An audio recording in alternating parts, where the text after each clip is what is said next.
As a member of the public, it seems to me that politicians are primarily concerned with short-term goals and popular agendas, when as a member of the human race, what I'd like to know is if any of your parties have any interest in Scotland's contribution to the next 10,000 or more years of mankind. Are we interested in space exploration, contributing to what... There's a mathematical probability that in the next 200 years mankind will be taken to the brink of extinction or die out, whether it's from a supervolcanic eruption, an asteroid strike, viral infection, nuclear war. Does anyone have any interest in stopping any of this, moving mankind off of this one planet that we inhabit? Or are we all just concerned with this static society that we have? Do you know, his last name's not OPIC, is it? You're going to get a big chorus of yes, everyone's interested, I think. Can you just hone it down a wee bit? Because no one's going to disagree with that. We're all interested in the end of the world. It's been his cheery that keeps him going. It's serious. It is mathematical fact that I realise mankind... that. Try and hold... have you got a question there about global warming, or what is it? If you can manage to make something specific that we could get yes or no from, then it's a question. Are any of your parties intending to ensure mankind's survival for the next several thousand years? Go on, that's great. Are you wanting one last go at it? We're going to spend money in space programs. In important things such as space exploration, greater investment in healthcare, worrying about controlling society run rampant, which is what we have at the moment. Controlling society that's gone rampant? Yeah. Can I just stop you a second? Hang on a second. Crime, right. violence, hate. What's your name again? Mike. Mike. In what way is society going rampant that bothers you most? Crime.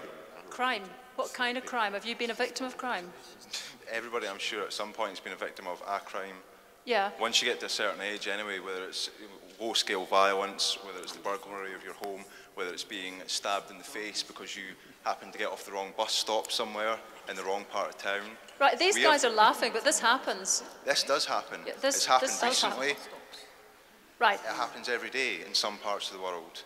We have a society that's going crazy.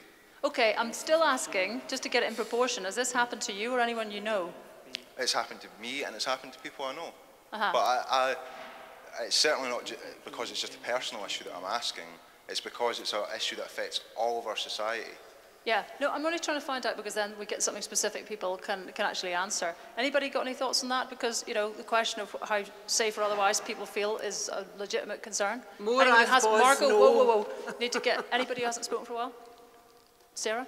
Yeah, I mean, I think there was a question in there at the start about our global responsibilities. I don't think we should be signing up to space exploration programs, hugely expensive. If people want to do that, that's fine. I think there's a lot more exciting technological challenges much closer to home, how we use energy, how we create energy, what we can do to help developing countries not starve. I think the huge Make Poverty History demonstration in Edinburgh was a really good example of our commitment as a society to want to help people in other parts of the world. So I think tackling climate change is part of that. The first people that will suffer are people that are the poorest people in the world in developing countries. Africa, for example, will experience extreme environmental problems. Some of the places like India and Pakistan, which already get flooded, will experience much worse problems of flooding. So I think there are things that we can do. And in Scotland, there's been links with Malawi, very practical links. So I don't see this as being an asteroid kind of question, but if you're asking us, should we think more long-term about our responsibilities to the rest of the planet, then absolutely yes. And there's a lot of things we can do, I think, in the Scottish Parliament that won't necessarily tackle poverty abroad, but there's a contribution that we can make, and I think it's something we should do in the Scottish Parliament. Okay, Jenny wanted to come in. He's frightening me. What? That scary man's frightened me. I think we're going to have to build a rocket and fire it up with Buckfast and go to the moon.